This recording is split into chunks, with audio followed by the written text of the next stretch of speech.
Hey everybody, I'm here today to show you how to steer for a 3-point turn.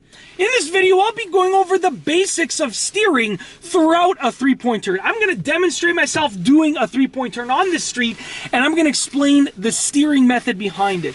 Now let's get right to it. I'm going to start driving just a very short distance, and the first step of a 3-point turn is to actually pull over to the side of the road. So right now I'm just going to start driving down the street, and the first step is to pull over. So I'm going to put my right turn signal on, and I'm steering a little bit to the right.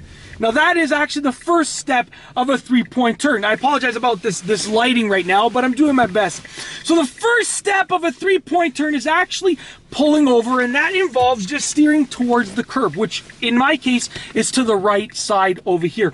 Now the second step of a 3-point turn is to actually engage the 3-point turn. So what you want to do is you want to put your turn signal on to move towards the other side of the road.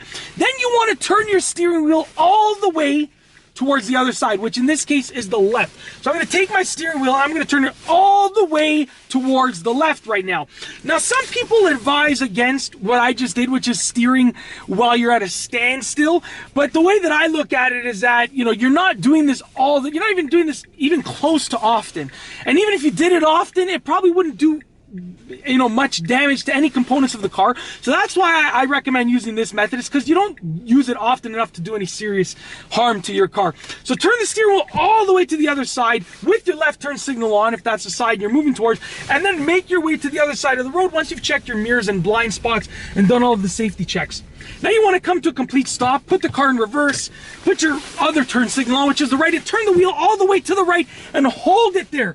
You want to hold the steering wheel all the way turned. Stop before you get to the curb. Put the car in drive, put your other signal on, which is the left. Turn the steering wheel all the way to the left. Hold it there until it makes sense to actually release it, which would be now in my case, because that's the way that I'm driving. Now let me explain the idea behind actually holding the steering wheel in place throughout the 3-point turn, okay? So here's the mentality behind it. A 3-point turn is designed to actually turn your car around on a street. So with that being said, okay, you want to be able to turn your car around whether the street is super wide or narrow.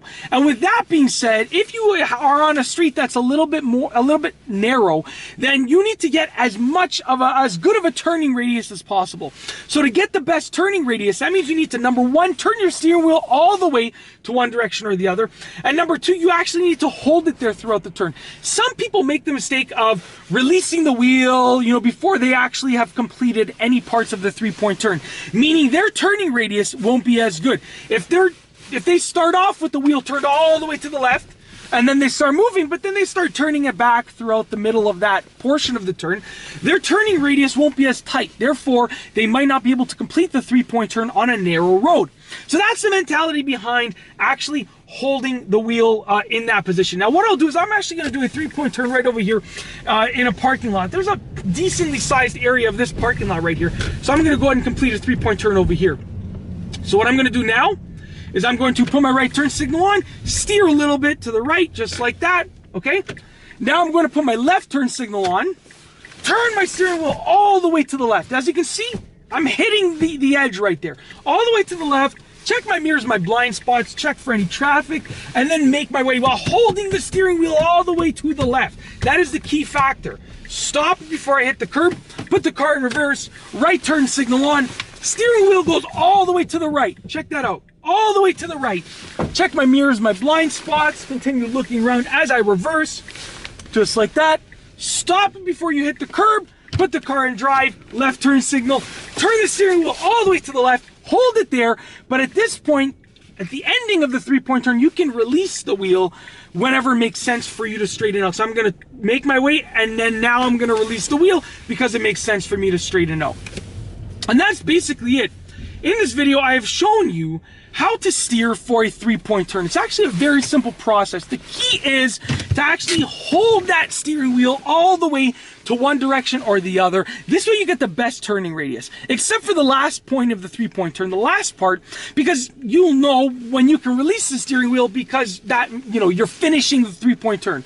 So you don't have to hold it all the way throughout the entire finishing portion of the 3-point turn, because you might only need to hold it there for just a second, depending on how narrow or wide the street was.